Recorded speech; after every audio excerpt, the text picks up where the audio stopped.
My son told me, "Mum, you'll watch the kids at the wedding. It'll be fun." Fun? Babysitting 10 children while 200 adults drink champagne?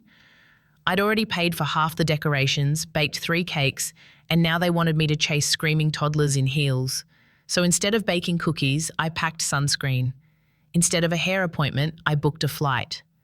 When the wedding started, their nanny was boarding a plane. And I heard later the reception turned into a daycare disaster. Before I tell you how that chaos unfolded and what I found out when I came back, don't forget to subscribe, like, and share this story.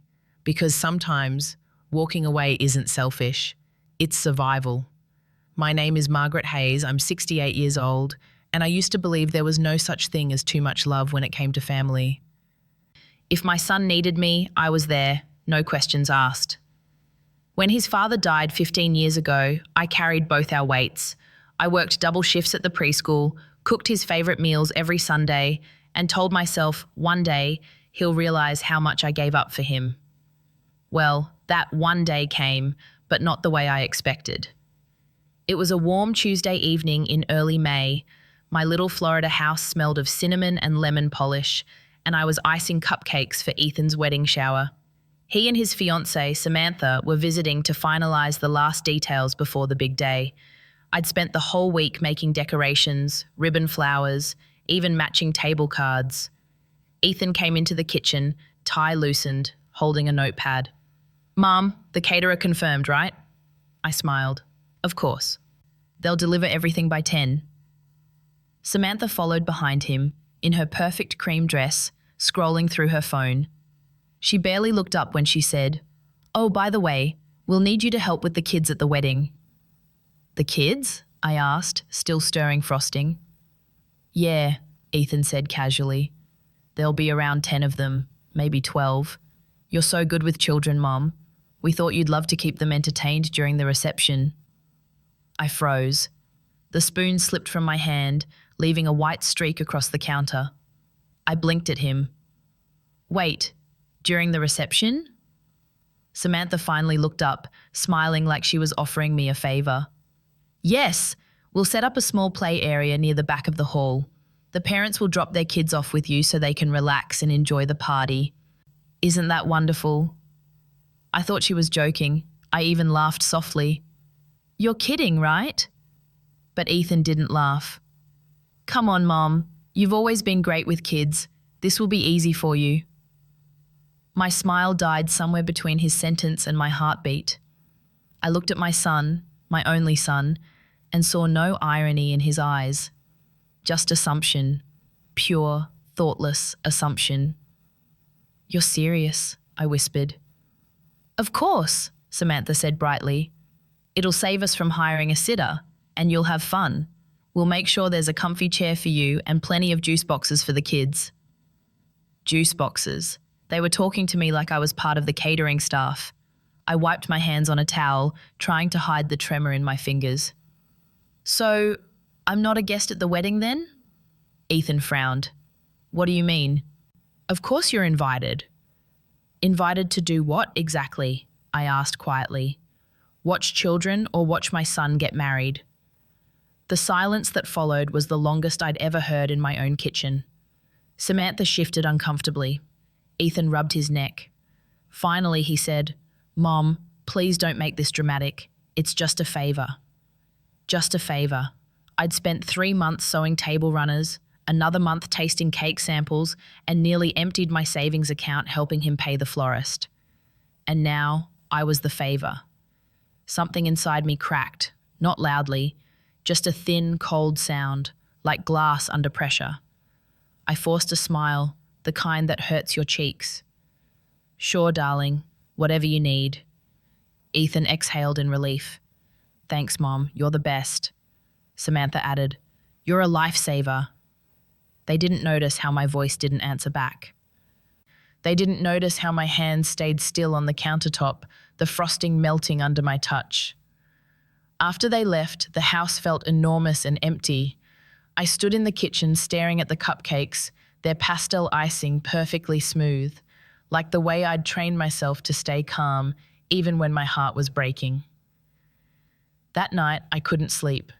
Every time I closed my eyes, I saw Ethan at 5 years old, holding my hand on his first day of school. He had looked up at me and said, "You're my hero, Mum." And now, 40 years later, that same boy had turned me into his babysitter. Around midnight, I walked to the mirror in the hallway. The woman staring back had lines under her eyes and flour on her cheek, but there was something else, a flicker of realization. For the first time in my life, I saw how invisible I had become. They didn't mean to humiliate me, not exactly, but they didn't see me anymore, not as a mother, not as a guest, not even as a person who could say no. I whispered to the empty house, "I'm not the nanny, I'm the mother of the groom." The words echoed softly through the dark kitchen, and somewhere deep inside, I knew something had just changed. The next morning, the smell of yesterday's cupcakes still lingered in my kitchen, but instead of sweetness, it carried a bitter aftertaste, like something gone stale overnight. I poured myself a cup of coffee, but it went cold before I even took a sip. All I could think about were Ethan's words. "You'll love it, Mom. It'll be fun." Fun? I had been many things in my life, a wife, a teacher, a widow, a mother, but never a fool. And yet, in that moment, I felt like one. When did my son stop seeing me as his mother and start seeing me as a convenient option? When did my love become part of the wedding budget? The truth settled in like humidity in the Florida air, heavy, sticky, impossible to ignore. I tried to distract myself, cleaning the same counter I'd already wiped twice, rearranging napkins, folding dish towels. But every small sound, the creak of the floor, the ticking of the clock, whispered the same word, used. It wasn't just about babysitting, it was what it meant. I had raised Ethan alone after his father Thomas passed away. For years, every decision I made, from skipping vacations to working late, was to make sure Ethan had everything he needed. When he got his first job, I cried. When he got engaged, I cried again. But out of pride, I thought I'd finally done it, raised a good man, a grateful man. But gratitude doesn't last long when comfort takes its place. I walked through the house and saw little reminders of all the times I'd said yes. The framed photo from his college graduation, I'd sold my wedding ring to help pay his tuition. The blender on the counter, a gift from me for his first apartment. Even the sofa he sat on last night was one I'd given him when he moved back after his first divorce. And now, his second wedding was turning into my unpaid shift. I opened my planner, an old habit from my teaching days, and there it was, wedding weekend, May 21st. I had written it months ago, surrounded by doodles of hearts and notes like, "Don't cry too much." Now looking at that page felt like staring at someone else's handwriting, a woman who still believed she'd be honoured, not assigned chores. That night, Samantha called me. Her voice was sugary, the kind that sticks to your ears. "Hi, Mrs. Hayes. Just wanted to check if you could also bring some of your famous lemon bars to the reception. The guests love them." I hesitated. "You mean bake them for everyone?" "Yes, please. Oh, and don't worry about bringing a gift. Your help is the best gift." My help. That phrase hit me harder than I expected.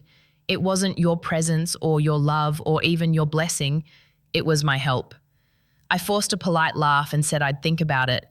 But when I hung up, I sat there staring at the phone, my hand trembling slightly. It wasn't just Samantha, it was Ethan too. He had listened to her plan and said nothing. No defense, no question, no "Mom, are you okay with that?" Just silence. And silence can hurt louder than words.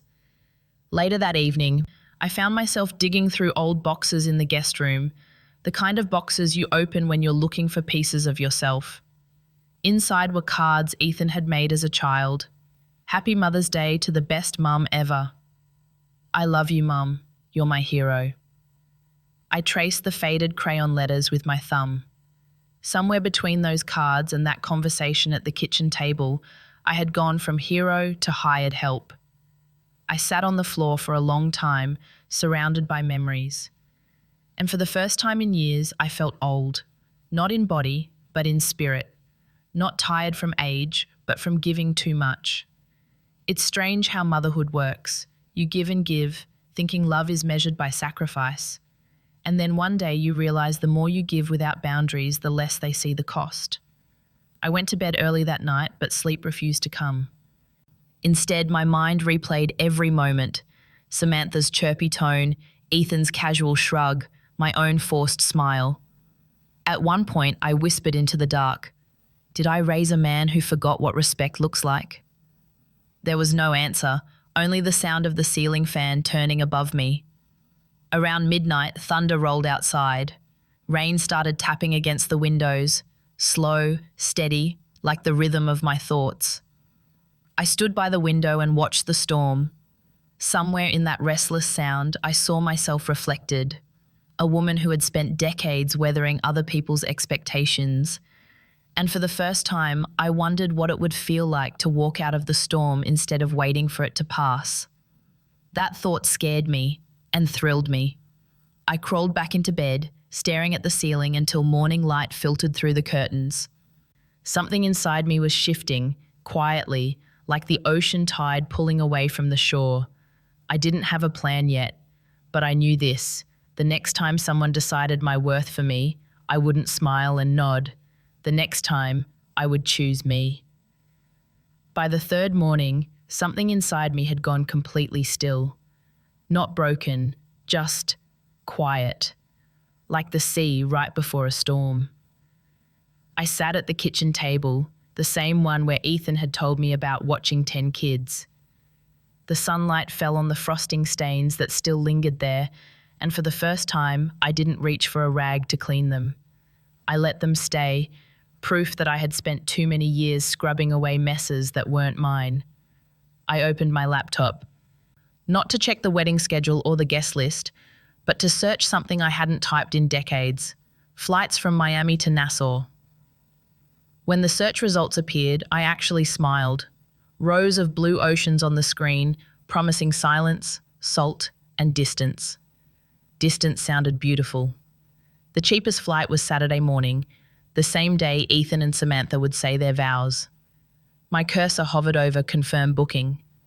For a brief second, I hesitated. Then I clicked. The sound of that single click felt like thunder, soft, but world-changing. It wasn't rebellion, it was reclamation. I leaned back in my chair and whispered, "You've been serving love all your life. It's time to serve dignity." That evening, my best friend Helen called. We'd known each other since high school. She was the one who'd stayed wild and free while I became responsible and predictable. "Margie," she said in her smoky laugh, "you sound different. What's going on?" "I'm taking a trip," I said simply. "To where?" "The Bahamas, this weekend." A pause, then laughter. "This weekend? That's your son's wedding." "Yes, that's the point." She went quiet for a second. "You're serious, aren't you?" "Dead serious." I could almost hear her grin through the phone. "Well, honey, I've waited 40 years to hear that tone from you. You want company?" "Pack your swimsuit," I said. When we hung up, I felt lighter than I had in months. The next day, Ethan called. His voice was casual, the kind people use when they assume everything is fine. "Hey, Mom, Samantha's wondering if you can come early Saturday, maybe around 10. The kids will start arriving then." 10 a.m., perfect timing. I'd be boarding the plane. "I'll see what I can do," I said quietly. "Thanks, Mum. You're the best." When he hung up, I stared at the phone, feeling a strange mix of grief and peace. This was my child, my heart, and yet he had no idea what he'd done, no idea he'd turned his own mother into an errand on a checklist.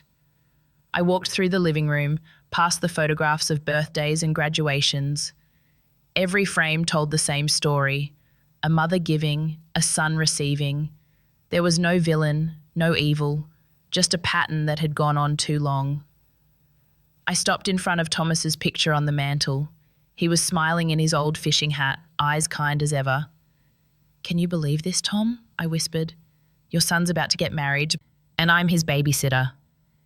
If ghosts could speak, I swear he would have said, "Not my Margaret." I pulled out my suitcase, the one I hadn't used since Thomas passed. It smelled faintly of cedar and old air. Filling it felt like breathing for the first time in years. I didn't pack fancy dresses or heels, just light clothes, a bathing suit, sunscreen, and a paperback novel I'd never finished because I was always too busy. I slipped my medications into the side pocket and tucked a small envelope under the elastic strap. Inside the envelope was a letter I'd written that afternoon. Not long, not angry, just honest. Ethan, I love you more than anything. But love doesn't mean obedience. You planned your wedding without me and then assigned me a role I never agreed to play. So, this weekend, I'm giving myself the same gift I gave you your whole life. Freedom. Enjoy your big day. I'll be enjoying mine. Mom. I left the letter on the refrigerator door, right where he used to pin his childhood drawings. It felt poetic, in a way, one last lesson from mother to son. When Saturday morning came, dawn painted the sky in soft coral light. I dressed in a loose linen outfit and stood by the window for a moment. The air smelled like orange blossoms, and somewhere a mockingbird was singing. I didn't feel guilt. I felt calm. My taxi arrived at 6:30. As I closed the door behind me, I glanced back once at the little house that had held all my sacrifices. Then I whispered to it, maybe to myself, "You've done enough. Let them handle the chaos." At the airport, the world buzzed with energy, people rushing, children laughing, announcements echoing. For the first time in a long time, I wasn't responsible for any of it. I bought myself a coffee, sat by the window, and watched the planes take off one by one. When mine appeared at the gate, I took a deep breath and smiled. Ethan would probably call soon. He'd ask where I was. Maybe he'd panic. But by then, I'd already be in the clouds, halfway to my first peaceful weekend in decades. As the plane climbed higher, the world below shrank into patches of green and blue. The clouds looked like whipped cream, endless and soft. I leaned my head back, closed my eyes and thought, I used to pray for Ethan's happiness. Maybe it's time I pray for mine. For the first time in years, I didn't feel like a mother first and a woman second. I was just Margaret. And she was finally on her way somewhere that didn't require permission. Saturday morning arrived with a kind of brightness that felt unreal, the kind of light that almost dares you to start over. I woke up before my alarm, heart steady, mind clear. For once, there were no lists running through my head, no recipes, no errands, no reminders of who needed what. I brewed a single cup of coffee and stood by the window as the first rays painted my little garden gold. Usually on mornings like this, I'd be running around, double-checking flower deliveries or ironing tablecloths. Instead, I was watching the sunrise and smiling to myself. At exactly 6:30, the taxi honked outside. I slipped on my sunglasses, grabbed my suitcase and took one last look at my kitchen. The cupcakes from earlier in the week were still sitting under the glass dome, untouched, perfect, pointless. I whispered to them, half joking, "Looks like you'll be the only sweet thing left in that wedding." Then I locked the door behind me. The drive to Miami International took a little over an hour. The city was waking up, joggers on sidewalks, cafes opening, sunlight bouncing off car hoods. I watched it all pass through the window, feeling strangely detached, like I was watching someone else's movie. At the airport, I printed my ticket and checked my bag. The agent smiled. "Vacation, ma'am?" "Long overdue," I replied. I found my gate and sat by the window with my coffee. The world was loud, families shouting, announcements echoing, but inside I felt quiet, a kind of sacred quiet. At 8:15, my phone buzzed. Ethan, Mom, we're here at the venue. Are you on your way?" I didn't answer. A few minutes later, another message. "Ethan, Samantha's asking where to set up the play area. Could you text her?" I turned off notifications and placed the phone face down on the table. My plane began boarding. As I handed my ticket to the attendant, I felt something warm rise in my chest. Not guilt, not fear, but freedom. When the plane took off, the vibration hummed through my seat. Florida disappeared beneath the clouds, and with it, every bit of expectation I'd been chained to for years. 2 hours later, turquoise water stretched endlessly below me. The Bahamas looked like a painting, soft blues melting into gold. When we landed, the air was heavy with salt and sunlight. Helen was waiting for me outside customs, wearing a floppy hat and an expression of pure mischief. "You actually did it," she said, laughing as she hugged me. "You really skipped your son's wedding." "I didn't skip," I corrected her. "I rescheduled." We both burst out laughing. We checked into a small seaside hotel with white shutters and pink hibiscus everywhere. From the balcony, I could see the ocean, shimmering like a secret waiting to be kept. Helen ordered mimosas from room service, and we toasted to our own kind of ceremony. "To mothers who finally retire," she said. "To women who finally remember their names," I added. The first sip burned a little, in the best way. Around noon, my phone started to buzz again. I ignored it through lunch, through our walk along the shore, even through the massage we'd booked. By 3, I counted 16 missed calls, all from Ethan. "Your son's probably losing his mind," Helen said, flipping through a magazine. "He'll survive," I said, turning my phone to silent. She raised an eyebrow. "You're colder than the drink in my hand." I smiled. "I've been warm enough for everyone else my whole life." While Ethan and Samantha were exchanging vows under a string of fairy lights, I was floating in a pool that glowed turquoise under the Bahamian sun. The only music was the sound of palm leaves rustling above me. It was the first time in decades that no one needed me. No one called my name. No one expected anything. I thought about the chaos that must be unfolding back in Florida. I could almost hear the whispers. Where's the groom's mother? Who's watching the kids? Who cancelled the buffet? Maybe they'd be angry. Maybe they'd be embarrassed. But maybe, just maybe, they'd finally understand what it felt like to be taken for granted. By early evening, the sky turned soft pink. Helen and I sat at a beachfront restaurant, our hair windblown, our skin kissed by salt. A waiter brought us grilled fish and white wine. "Do you think he'll forgive you?" Helen asked gently. I laughed softly. "I'm not sure forgiveness is mine to ask for." "What do you mean?" "I didn't wrong him. I just stopped wronging myself." She lifted her glass again. "To that." We clinked glasses, and I swear the sound of the toast was the most peaceful sound I'd heard in years. Halfway through dinner, I finally turned my phone on. It vibrated violently, like a trapped animal. 20 missed calls, 7 voicemails, a flood of text messages. Ethan, "Mom, where are you? The kids are running wild." Ethan, "Please, at least tell me you're okay." Ethan, "Samantha's crying. Everyone's asking where you are." Ethan, "Mom, please, the food didn't arrive either."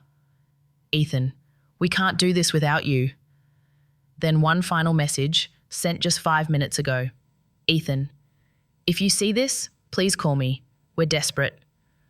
I set the phone down, took a sip of my wine, and exhaled slowly. "Are you going to call him back?" Helen asked. "In a minute." I waited, watching the sun slip below the horizon, orange bleeding into purple, waves whispering secrets no one could hear. Finally, I picked up the phone and dialed. He answered on the first ring. "Mom, where are you? Everyone's freaking out. The kids—" I cut him off gently. "Ethan, slow down. Take a deep breath. Mom, you can't do this. The reception is chaos. We don't even have food. What happened to the caterer?" "I cancelled it," I said calmly. "What?" "I cancelled everything I paid for. The flowers, the food, the cake, all of it." He went silent. I could hear people shouting in the background, a child crying, someone yelling for napkins. "Why would you do that?" he finally said. His voice cracked. "Because, sweetheart, you made me realize something. You didn't invite me to your wedding. You hired me for it, and I don't work for free anymore." "Mom." "Ethan," I said, my voice firm but soft. "You and Samantha wanted a perfect day. You got what you planned for. A day without me." He didn't speak. The silence stretched long enough for the waves to fill it. I love you, son, I continued. But love without respect is just duty, and I'm retired from duty.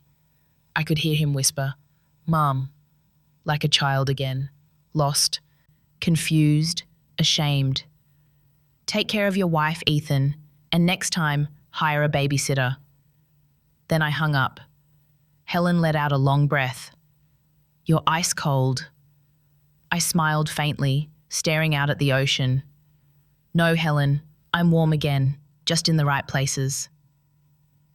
That night, as the island lights flickered across the water, I lay in bed and felt a strange peace wash over me. For the first time in years, I didn't have to set an alarm, plan a meal, or check on anyone. The world would keep spinning without me managing it. And back home, somewhere between the crying children and the melting cake, my son was learning a lesson I should have taught him long ago. By the time the sun rose over the Bahamas the next morning, I'd already finished breakfast, fresh papaya, coffee, and a piece I hadn't tasted in decades. The air was soft and salty, curling my hair and loosening every knot in my shoulders. I stretched on the balcony, watching small boats drift along the turquoise water. Somewhere, a steel drum played a slow island tune. And then, my phone began to buzz again. At first, I ignored it. But curiosity is a powerful thing. When I finally picked it up, I saw a string of desperate messages from Ethan. 8:42 a.m. Mom, please call me. 8:47 a.m. Did you really cancel the caterer? The venue says they have no food coming. 9:02 a.m. We can't reach anyone. The florist said you stopped payment. 9:16 a.m. Mom, people are starting to arrive. Samantha's crying. I sipped my coffee. The ocean glittered like glass. They were learning, not through punishment, but through absence. 9:27 a.m. Mom, we need you, please. 9:45 a.m. The kids are showing up with their parents. They keep asking where the babysitter is. 10:10 a.m. Mom, please, just come for a few hours. We'll pay you. That last message made me laugh out loud. Helen looked up from her magazine. What's so funny? They just offered me money to do the job they never asked me if I wanted. She grinned. How much? I glanced at the text. $500. Helen nearly spat out her drink. 500? For 10 kids and a ruined buffet? That's cheap. We both laughed until tears rolled down our cheeks. At 11 o'clock, my phone rang again. I decided to answer this time. Mom, thank God. Ethan's voice was frantic. The background noise pure chaos, clinking glasses, children shrieking, people shouting. You have to come. The kids are everywhere. One just ran into the cake table. Oh dear, I said, feigning concern. Was it a nice cake? Mom, this isn't funny. I'm not laughing, sweetheart. I'm simply observing natural consequences. Please, just come for an hour. We'll figure out the rest later. I could hear Samantha sobbing behind him.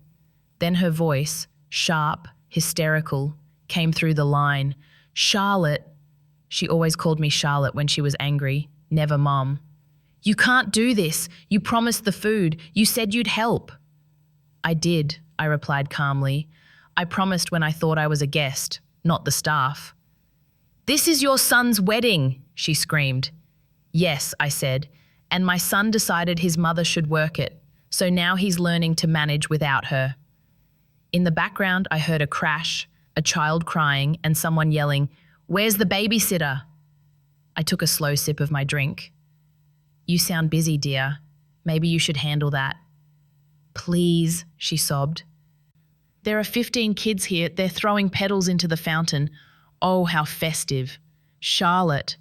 Samantha, I said softly, you should know something about me. I've spent 40 years fixing other people's messes. Today, I'm letting you fix yours. Then I hung up.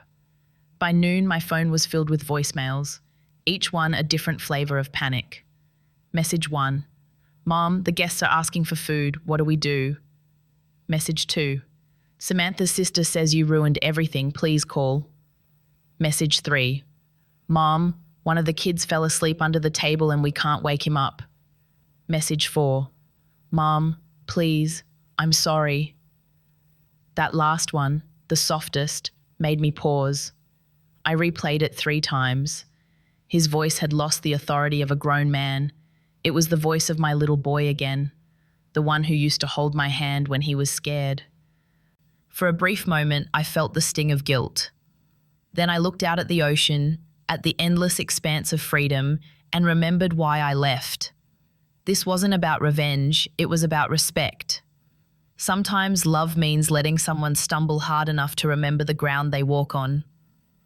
Around 3 p.m, Helen and I were lying under beach umbrellas, half asleep, when my phone rang again. This time, it was an unfamiliar number. "Hello? Miss Hayes?" The voice was male, older, polite. "This is Michael, Samantha's father." I straightened slightly. "Oh, hello, Michael. I just wanted to say I understand why you're not here. What they did was wrong. My daughter's been crying for hours, and frankly, I think she needed this." That surprised me. "You do?" "Yes, she's been spoiled since she was a child. Maybe now she'll realize weddings aren't built on free labor and guilt." He sighed. "You raised a good man, Miss Hayes. He just married a complicated woman." "I suppose we all have to learn somehow," I said quietly. When we hung up, Helen gave me a knowing look. "An ally?" she asked. "Maybe, or maybe just another tired parent who's been through the same thing." That evening, while the sun dipped low and the air turned gold, I finally called Ethan back. He answered instantly. "Mom?" His voice was hoarse. "It's over. The whole wedding's ruined." "I'm sorry to hear that, sweetheart." The food never came, half the guests left early, the photographer quit halfway through, the kids destroyed the floral arch. "Sounds memorable," I said. "Mom," he whispered, "why did you do this?" I took a deep breath. "I didn't do anything, Ethan. I just stopped doing everything." He didn't respond. The silence on the line was thick. "Mom," he said finally, "I know you're angry, but this was too much." "Too much?" I repeated. "Do you know what's too much, Ethan? Working myself to exhaustion for people who think my love is a resource. Being treated like free labor because it's easier than saying thank you. Watching my son let his wife talk about me like I'm the help." He exhaled sharply. "You heard that?" "Yes, every word." "Oh, Mom." I could hear the shame in his voice. For a moment I wanted to ease it, to say it was okay, but it wasn't. "Ethan," I said, "you're not a bad person. You're just used to me saying yes. That ends now." He didn't argue. Maybe he couldn't. Finally, he said, "Samantha's in bed crying. She says you hate her." "I don't hate her," I replied softly. "I just won't let her use me. There's a difference." He was quiet again. Then, barely a whisper, "What do I tell everyone?" "Tell them the truth, that your mother retired from being the unpaid help." Before he could answer, I said, "I love you, Ethan, truly. But until you learn that respect and love are the same thing, I'm staying right where I am." Then I hung up. That night, I sat on the balcony as the wind brushed through the palms. Down below, the ocean whispered against the shore. A soft applause for a performance finally ended. Helen came out with 2 glasses of wine. "To the chaos," she said, handing me one. "To the lesson," I corrected. We clinked glasses under the starlight. Somewhere back in Florida, plates were broken, guests were angry, and Samantha was crying into her designer veil. But for the first time in my life, I wasn't cleaning up the mess. For the first time in my life, I wasn't in the mess. And that, I thought as I watched the moon rise over the ocean, was the most beautiful consequence I could have ever asked for. The morning after the wedding, the island was drenched in gold. The air was still, heavy with the scent of salt and hibiscus. I woke up earlier than usual, not from an alarm, not from duty, just from the habit of someone who's spent a lifetime waking for others. Only this time, there was no one to cook for, no one to call, no one to fix. The first thing I noticed was silence. Not the awkward silence of resentment, but the deep, full kind. It was the sound of peace taking its first breath. Helen was still asleep, one arm hanging over the bed, her sun hat crooked on the chair. I smiled, slipped on my robe, and stepped out onto the balcony. The sea stretched endlessly ahead, calm, endless, and indifferent.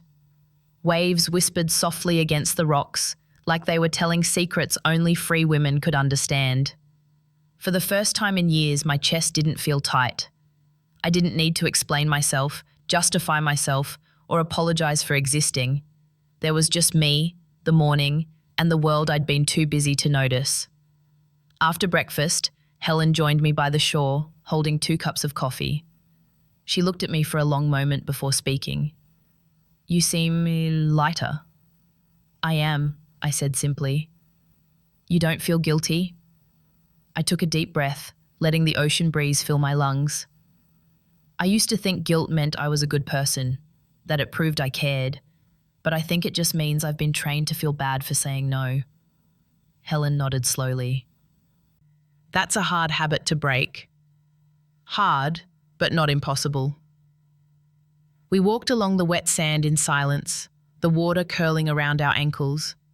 Every step felt like washing away years of quiet resentment. Every wave whispered you did the right thing. Somewhere in the distance, a child was laughing. Not one of mine, not one I had to watch. Just a sound of joy, carried by the wind, free of obligation.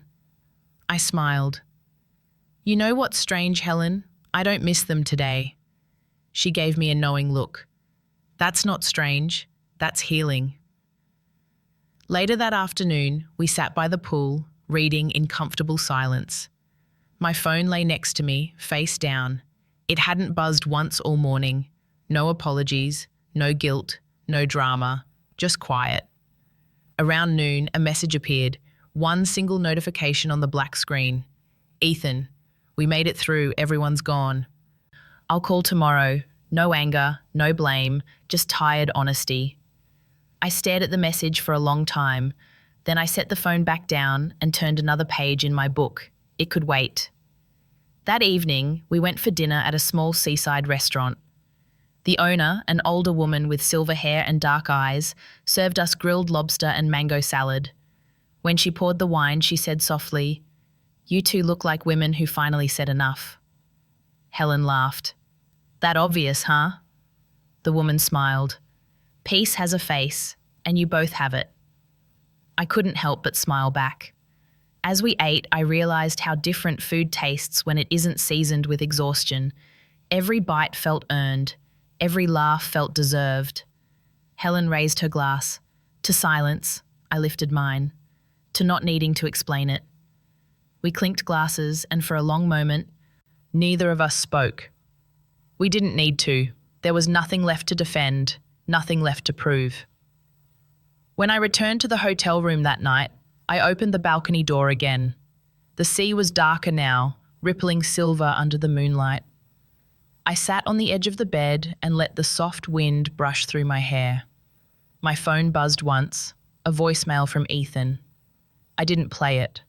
Not because I didn't care, but because I finally trusted that caring didn't mean immediate response.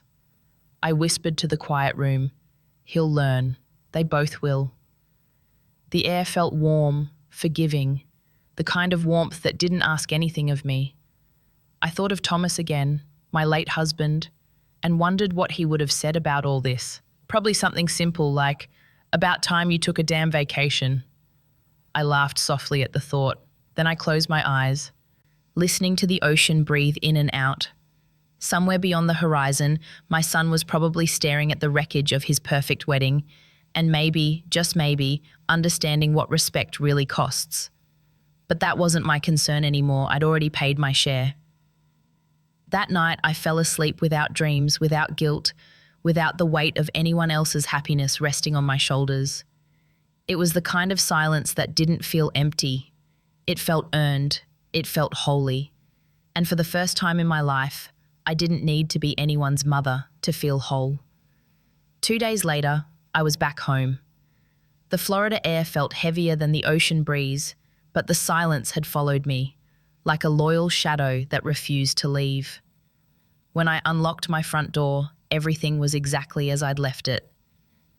The smell of vanilla from the old cupcakes had turned faint, almost ghostly. The note on the fridge was still there, my handwriting steady and unapologetic. I love you, but I will not be part of anything that disrespects me. I touched the paper with my fingertips and smiled faintly. There was no regret in that note, only truth. I made tea and sat in my favourite armchair, the one by the window that caught the afternoon sun. For the first time in years, I wasn't rushing anywhere. I wasn't waiting for anyone. And that's when I opened my phone. 33 missed calls, 15 voicemails, dozens of messages from family members, some angry, some confused, some quietly supportive. But Ethan's name was the one that drew my eyes every time. I pressed play on the first voicemail. "Mom, please call me. We need to talk." Then another. "I know you are hurt. I get it now. I really do. Please, just call." And then the last one, quieter. "Mom, I think I understand why you left. I'm sorry it took a disaster for me to see it." His voice cracked on that last word. Something in me softened, not enough to erase what happened, but enough to remember that he was still my boy. I set the phone down and let out a long breath. I walked to my bookshelf and pulled down an old leather journal I hadn't opened in years. It was filled with my handwriting, lesson plans from when I was a teacher, grocery lists, and small reflections from quieter nights. But tucked near the back was a page I'd written after Thomas died. It said, "One day, I hope Ethan grows up kind, not just successful. I hope he knows that love without respect breaks the giver first." I ran my finger under the faded words. 15 years ago, I had written that as a wish. Now, it felt like a warning I had forgotten to deliver, until now. That afternoon, as the sky turned orange outside, I took a long walk through the neighbourhood. Kids were playing with water guns, dogs barked in the distance, and a woman was trimming roses in her yard. Ordinary life, the kind that goes on no matter who cries at a wedding. I passed the church where Ethan had been baptised, the same church that was supposed to host his reception. The sign outside read, "Sometimes silence speaks the loudest." I stopped in my tracks. I smiled. The world has a funny way of confirming your choices when you need it most. When I returned home, I sat on the porch with my tea and let the wind play with my hair. In the quiet hum of the evening, I thought about all the versions of me that had existed through the years. The young wife who said yes to everything to keep the peace. The single mother who worked herself to exhaustion to make sure her son never lacked anything. The older woman who kept giving long after anyone was asking politely. And now, the woman who had finally said no, and meant it.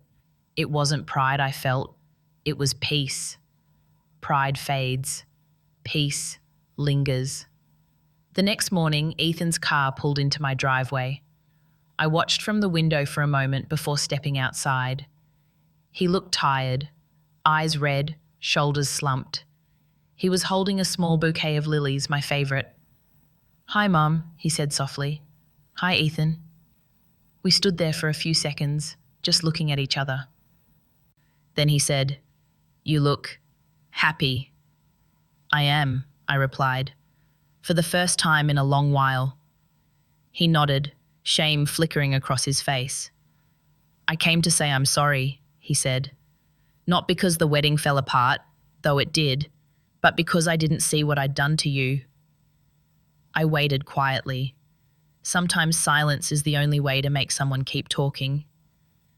"When Samantha and I were cleaning up after everyone left," he continued, "I kept thinking about all the times you helped me, without me even asking, and I realised I stopped asking a long time ago. I just expected." "That's what happens when love doesn't have boundaries," I said gently. He nodded, eyes glistening. "You didn't deserve that. You deserved to sit in the front row, not in the back chasing kids." I smiled sadly. "At least you understand now." He handed me the flowers. "We'll make it right, Mom. I promise." Don't promise, I said softly. Just remember. He nodded again, then hesitated. Samantha wants to apologize too, but I told her she should wait until you're ready. I will be, I said, but not yet. He hugged me, not the quick, distracted kind, but the kind that says I get it now. And for the first time since that awful conversation in my kitchen, I hugged him back without anger sitting between us. When he left, I went back inside and sat by the window again. The sunlight poured in, warm, forgiving. That evening, I wrote in my journal, "We teach people how to treat us. When we stay silent, they mistake it for agreement. When we give endlessly, they call it love. But real love needs respect the way flowers need water. Without it, everything wilts." I closed the notebook and looked around my quiet little home. Every chair, every cup, every photograph, all reminders of the life I had built for others. But now, for the first time, it finally felt like it belonged to me too. I poured myself another cup of tea, leaned back and whispered, "I didn't lose a son. I gained myself." And somehow, that didn't feel like a tragedy at all. 3 days after Ethan's visit, the doorbell rang again. I already knew who it was before I opened the door. Samantha stood there, holding a small bouquet of white tulips and a paper bag that looked suspiciously homemade. Her eyes were swollen, her face bare of makeup, and for the first time since I'd met her, she looked like a real person, not a performance. "Hi, Mrs. Hayes," she said quietly. "Hello, Samantha. May I come in?" I stepped aside and gestured toward the living room. "Of course." She sat on the edge of the sofa like a guest who wasn't sure she was welcome, which, to be fair, she wasn't sure of anything yet. I poured her a glass of water and waited. She took a deep breath, her voice trembling. "I owe you the biggest apology of my life." I said nothing. I wanted her to fill the silence herself. "I was cruel," she continued, "and selfish. When Ethan told me you'd offered to help, I saw it as a chance to save money, not as an act of love. I told myself it was just a favor, but I never asked if it was something you wanted to do." Her hands were shaking slightly. "When you didn't show up, I thought you were punishing us. But then, when everything went wrong, I realized you weren't punishing us at all. You were teaching us something we refused to learn." She looked up, eyes glistening. "I'm ashamed of how I treated you. I made fun of you behind your back. I acted like you were a servant. You didn't deserve that." I stayed quiet for a long moment. The only sound was the faint ticking of the wall clock. Finally, I said, "You're right. I didn't deserve it." She flinched, but didn't look away. That was a good sign. "I'm not going to pretend your words didn't hurt me," I continued. "They did, because for 2 years I thought of you as the daughter I never had. And hearing you talk about me that way, as if I were an inconvenience, it broke something inside me." "I know," she whispered. "And I don't expect you to forgive me overnight. I just wanted to tell you that I see it now. I see everything you did for us and how badly we repaid it." She slid the paper bag across the coffee table toward me. "I made these myself, lemon bars. Ethan said they were your favorite." I glanced down at the slightly uneven squares, the sugar dusted too thick in some places. They weren't perfect, but they were honest. "Thank you," I said softly. Samantha exhaled, as if she'd been holding her breath for days. "I don't want to go back to pretending everything's fine," she said. "I just want a chance to start over, to earn your respect, and maybe, one day, your love again." I looked at her carefully. She wasn't trying to charm me this time. There was no fake smile, no perfect tone, just sincerity and regret. "Samantha," I said slowly, "do you understand why I left?" She nodded. "Because we treated you like you didn't have a choice." "Exactly. Because you saw my love as a service. But love isn't free labor. It's a gift. And when a gift is taken for granted, it disappears." She wiped her eyes with a tissue. "I know that now." "I hope you do," I said. "Because the next time you have a big event and someone offers to help, you'll look them in the eye and ask if they truly want to, And if they say no, you'll thank them anyway. She nodded through tears. I will. For a long while, we just sat there, the tension slowly melting. Then I leaned forward slightly.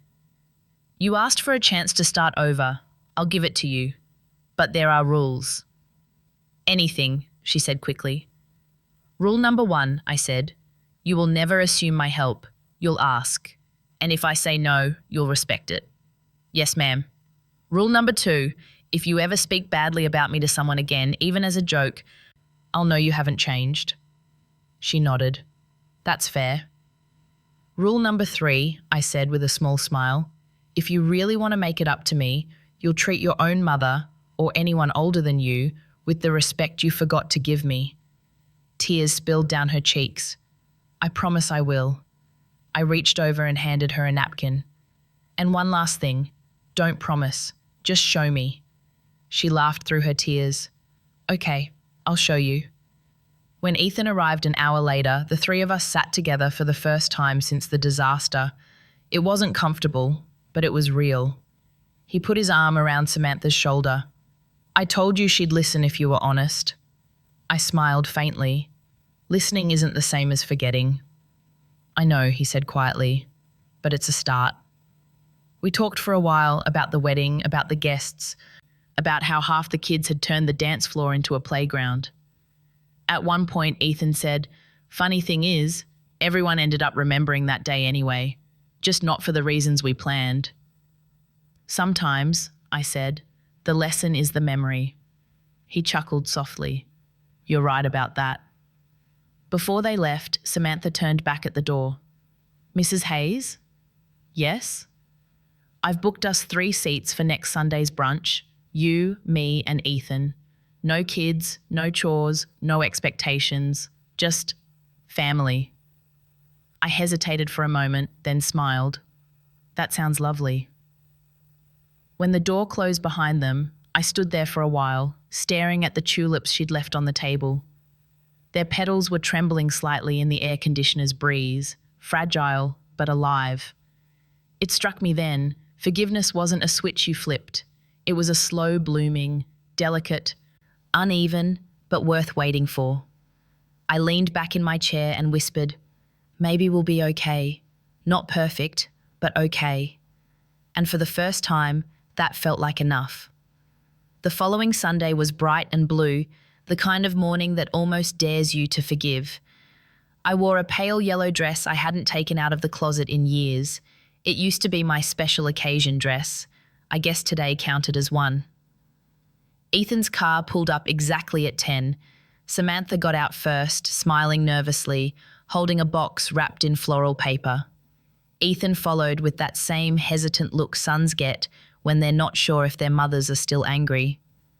Morning, Mum, he said. Morning, I answered.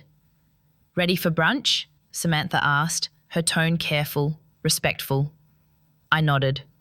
Let's see how well you two behave in public, I teased.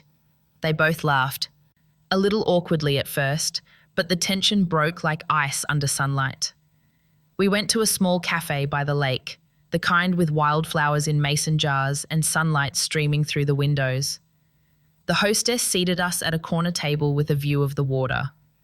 For a while we just talked, small things first, neutral ground, the weather, work, the ducks floating by the pier. But under the surface, something deeper was happening, a quiet understanding forming where resentment used to live.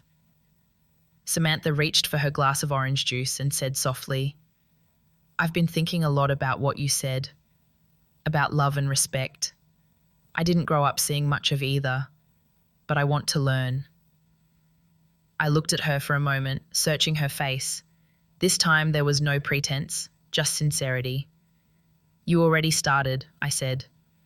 Learning begins when you admit you didn't know. She smiled, tears glimmering. That's probably the kindest thing anyone's ever said to me. The waiter brought our food, pancakes, fruit, and a small plate of lemon bars. Samantha blushed. I made those. Thought we'd try them together this time.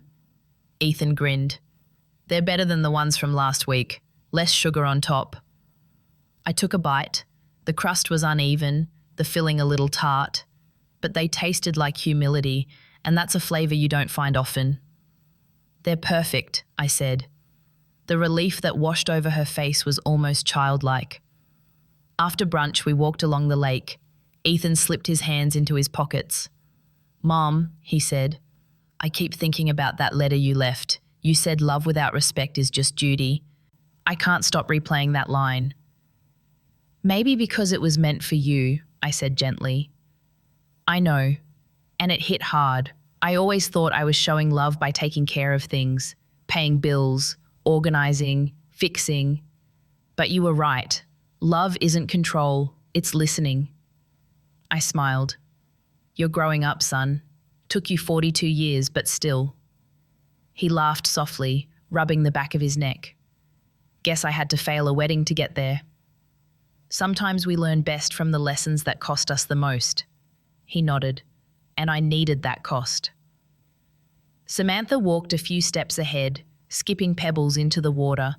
Then she turned and said, "You know, I've been trying to undo some of my mistakes. I called the florist you cancelled, I paid the bill myself and sent them an apology note." "That's very mature of you," I said, but I also wrote to every parent who brought kids to the wedding, told them the truth, not excuses, that we'd used someone's kindness and lost sight of gratitude. I was impressed. "That takes courage," she nodded slowly. "I didn't do it for forgiveness. I just needed to tell the truth out loud. It felt lighter." I smiled. "That's what truth does. It doesn't erase what happened, but it lets you breathe again." As the sun climbed higher, we sat on a bench overlooking the lake. Ethan leaned back, watching the ripples in the water. "You know, Mom," he said, "we've decided to host another small dinner next month. Not to replace the wedding, but to thank the people who stayed despite everything. We'd love for you to come, as our guest of honor this time." I tilted my head. "Guest of honor?" He grinned. "Front row seat, no kids, no chores. Just you." I laughed softly. "You sure about that? No sudden babysitting surprises?" He groaned. "Never again." Samantha added, "I even booked a catering service, and I already tipped them in advance." "Now that," I said, "is progress." That evening, back home, I placed the tulips they'd brought last week into a new vase and set them on the dining table. The petals were still bright, opening wider each day, fragile things, but determined. I sat with a cup of tea and replayed the day in my mind, the laughter, the small pauses, the gentle apologies that didn't sound rehearsed. It wasn't a perfect reunion, but it was real. And that's all I'd ever wanted, real love, not polished politeness. Later that week, Samantha texted me a photo, her and Ethan holding hands in their backyard, the caption reading, "Starting again, this time with gratitude." Below it, she'd added a small note, "Thank you for teaching us that respect is the heartbeat of family." I stared at the message for a long moment, tears prickling behind my eyes. Then I typed back, "You're welcome, and thank you for listening." A few days later, I hosted them for dinner at my house. For the first time in years, I cooked because I wanted to, not because someone expected it. I made roast chicken, mashed potatoes, and, yes, lemon bars. When they arrived, I noticed something different. They didn't bring stress or noise. They brought calm. Samantha hugged me tightly. "This feels like home again," she said. "It always was," I replied. "We just had to dust off the parts we forgot." After they left, I cleaned up slowly, humming to myself. The house smelled of rosemary and warmth. As I wiped the counter, I realized that forgiveness doesn't always need grand gestures or emotional speeches. Sometimes it's as simple as sharing a meal without resentment sitting at the table. I stood by the window, watching the moon rise. In its silver light, I whispered, "Maybe love didn't fail us. Maybe we just had to learn how to use it right." The wind rustled the curtains, soft as a reply. And for the first time in a long, long time, I went to bed smiling. Not because everything was perfect, but because I finally knew I didn't need it to be. A year later, My life looked completely different. Not louder, not bigger, just freer. I had stopped trying to fill every silence with service, stopped confusing love with sacrifice, stopped apologizing for wanting peace, and somehow the world didn't fall apart. It just got quieter and kinder. After everything that happened, I started writing. At first, it was just for myself, notes, reflections, letters I'd never send. But then a friend read one of my pieces and said, "You should share this. Other women need to hear it." So I did, slowly, hesitantly, then boldly. 6 months later, my little notebook had turned into a manuscript, a collection of essays and recipes I'd carried through my life. I called it Cooking with Boundaries. It wasn't just about food, it was about serving love with dignity, about knowing when to feed others and when to feed your own soul. When the book was published, Ethan organised the launch. He rented a small hall, decorated it with sunflowers and framed photos of our family through the years. Samantha helped plan everything, and this time, she paid for it herself. Before the event started, Ethan took my hand and said, "Mom, this time you're not the help, you're the reason." Those words, simple as they were, filled something in me that had been empty for decades. The guests arrived, neighbours, old students, even a few parents from the preschool where I used to teach. When I stood at the podium, the lights felt warm on my face, not blinding like before. I looked out into the crowd and saw Ethan and Samantha sitting in the front row, smiling with pride, not expectation. I began, "This book isn't about cooking, it's about nourishment, for the heart, not just the stomach. It's about learning the difference between giving and being used, between kindness and compliance, between love and the fear of losing it." The audience was silent, the kind of silence that listens. For years, I continued, I thought being a good mother meant saying yes to everything, but saying yes without joy turns love into labour. And the day I said no, I found my yes again, yes to myself, yes to respect, yes to peace. I could see Samantha wiping her eyes in the front row. Ethan reached over and held her hand. It was the most beautiful sight, my son learning what partnership truly means. After the event, Samantha came up to me, holding a copy of my book. She'd written something on the first page. "Thank you for showing me that boundaries aren't walls, they're doors to real love." I smiled and hugged her. "You learnt faster than I did," I said. Life became softer after that. I started teaching small community workshops for women, not about cooking, but about reclaiming dignity. We met every Thursday afternoon in the library basement. The class wasn't fancy, a circle of chairs, cups of tea, laughter, tears. One week, a woman in her 70s raised her hand and said, "My daughter thinks I'm selfish for saying no to babysitting every weekend." The room went quiet. I smiled gently and told her, "Then you're doing it right, because saying no isn't selfish, it's sacred. It tells the world you still belong to yourself." She started to cry, then she laughed, then everyone did. It felt like coming full circle. One morning, while cleaning up after class, I received a text from Ethan. It was a photo, a small crib, freshly assembled. Beneath it, his message read, "We're expecting, and we promise you'll be grandma, not the babysitter." I laughed so hard I nearly dropped my phone. When the baby was born, a little girl with Samantha's eyes and Ethan's dimples, they named her Lila Margaret Hayes. Holding her in my arms for the first time, I felt something shift again. Not the old ache of responsibility, but the soft, easy love that comes when you finally understand your worth. Ethan whispered, "Mom, you're the reason we'll raise her differently." And in that moment, I realised every painful choice had led me here, to this small miracle, sleeping in my arms. That night, back home, I sat on my porch, watching the fireflies blink against the dark. The world was humming softly, like a song only I could hear. I thought about everything I'd lost and everything I'd gained. There's a strange peace that comes when you stop trying to earn love. It's lighter, purer, honest. It asks for nothing, and in return, gives you everything that's real.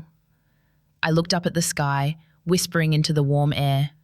Thank you, life, for teaching me that dignity and love can live in the same heart. Then I laughed quietly and added, and thank you for the chaos. It made the peace taste better. As I turned off the porch light, I caught my reflection in the window. Older, softer, but undeniably alive. For the first time, I didn't see a servant or a savior. I saw a woman who had finally become her own home. And if you ask me what I learnt after it all, I'd tell you this. Sometimes saying no is how we say yes. Yes to peace, yes to respect, yes to ourselves. The waves of life never stop coming. But when you learn to stand tall, not to please but to live, the tide doesn't drown you anymore. It carries you home.